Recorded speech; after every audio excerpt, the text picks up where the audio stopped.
Welcome back in Hattiesburg and surrounding Pine Belt area. This is the Pine Belt Sports Drive on 92.7 The Score. I am your host, Clayton Hall, and joining the show right now, All Saints Considered contributor Dylan. I don't even know your last name. We just got acquainted today, so how about a little introduction for not only the listeners, but man, who are you?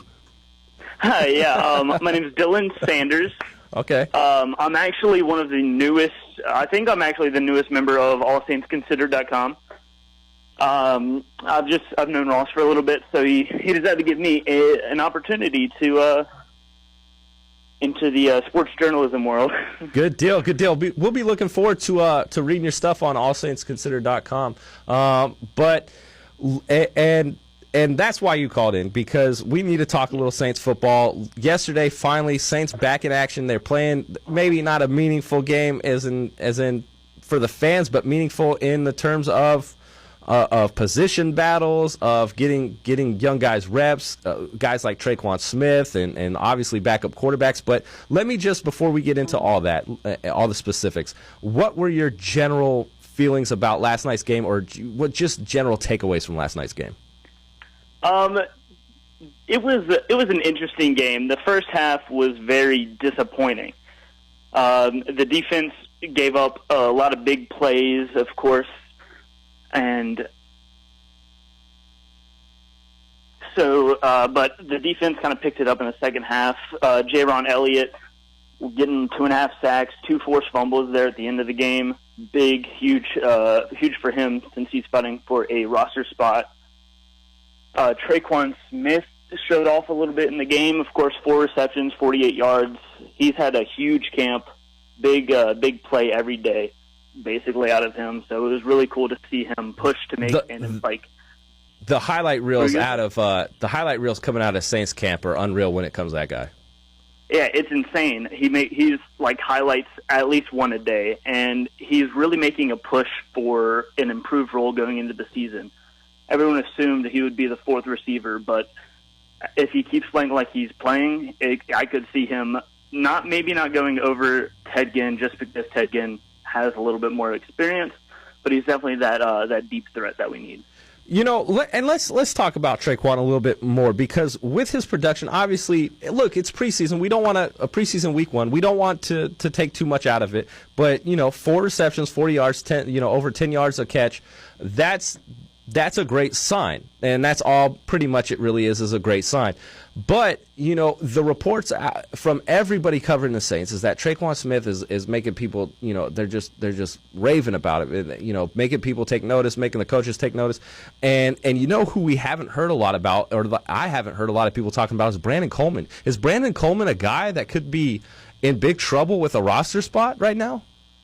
It's funny you say that because he actually got cut the other day. Oh, I need to be on my P's and Q's, man. I didn't even know. In my defense, I'm a diehard Seahawk fan, just trying to do my best to report the best on the Saints. So forgive me.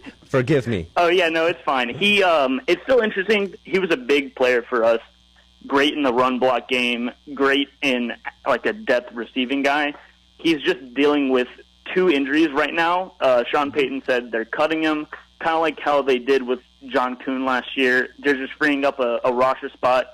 Don't be surprised to make him make a return. Okay, well that's interesting. Just freeing up a roster spot for right now, and then maybe when he gets healthy, they'll bring him back in. But it doesn't really seem like the Saints need him, right? I mean, they won't need him unless somebody gets hurt. I mean, you look at that receiving room right now: Michael Thomas, Taysom Smith, obviously Ted Ginn Jr. Then you have guys flying under the radar like Josh Huff that could make an impact. There's plenty of weapons out there. Even Tommy Lee Lewis, who missed last game but has had some insane plays throughout camp. Ever since the Brandon Coleman got cut, it kind of lit a fire under him, and he's making an improved push to make the roster, especially with a special teams ability that he gives.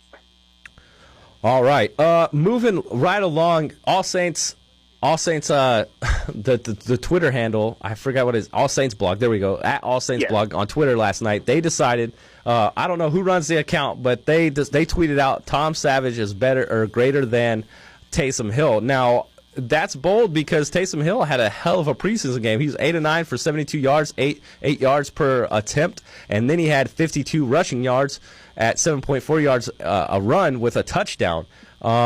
This is what I think Saints fans really wanted to see, is Taysom Hill getting it done with his arm as well as his legs. Again, preseason week 1, but I mean, is Taysom Hill the favorite to get that number 2 spot, or is that still securely Tom Savage's job? It's really up in the air. I think that was Tyler. I know he's been on the show a couple of times.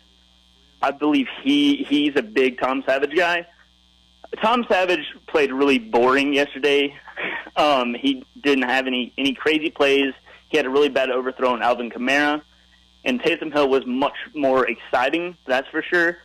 But he relies on his legs a little too much right now. I want to see an improved pocket presence, and he seemed like he knew he was going to run the ball before even giving any other option a chance a little bit too much. I think right now Tom Savage is still the lead for the quarterback 2 spot just because he does have NFL experience. Are we going to see? I mean, if Taysom Hill really is this guy that they are, and this is my big thing, I just don't believe he's the guy that's going to be Drew Brees' predecessor, because he's covering kickoffs and stuff. If he's listed at number 2 on the depth chart, they're not letting him cover kickoffs anymore. I mean, that would be just crazy to me. Yeah, definitely. Like I said, he's not ready to be an NFL quarterback, and of course he's about to be 28, I believe, or 29. So he doesn't have that much more time to show off. Right. But he definitely has some fresh legs. He brings a different, more fun thing to play game to watch during the preseason. But in terms of practicality, I think right now Tom Savage is still going to be the number 2 quarterback. Okay, so from this point going forward, week 1's in the books. Now we're going to week 2, then week 3, then week 4. From now on, what should Saints fans be paying attention to? What do you think are the most important storylines going from this point forward in preseason for the Saints? It's going to be all of the training camp battles that you're going to see and preseason battles. I'm actually going to be writing another article coming up in the next few days, going more in depth on a bunch of different position battles. Right now, the big ones that are showing up for me are going to be the return man. Brandon Tate and Boston Scott both had some really good returns. Of course, Boston Scott's got pulled back on a holding call. And then, of course, we are missing Mark Ingram for the first 4 games of the season. He showed off that he hasn't lost a step. We're really going to miss him because right now there's no front runner to win his spot. Boston Scott has looked really good, but I think he's going to get his own plays in a separate role from what we're missing with Mark Ingram. That's going to be Terrence West versus Shane Vereen versus Jonathan Williams to see who can step up in a big hole that we're missing with Mark Ingram. Good deal. Well, thank you very much for calling in and participating in the show and contributing to the show. We always appreciate the All Saints Considered guys coming on. Yeah, of course, man. All right, you can find me on Twitter at DillySanders.com. Dilly Sanders, sorry. Dilly. All right. Appreciate you. Take care, boss. That was Dylan Sanders with All Saints Considered. I'm Clayton Hall. This is the Pine Belt Sports Drive, and we'll be back right after this commercial break.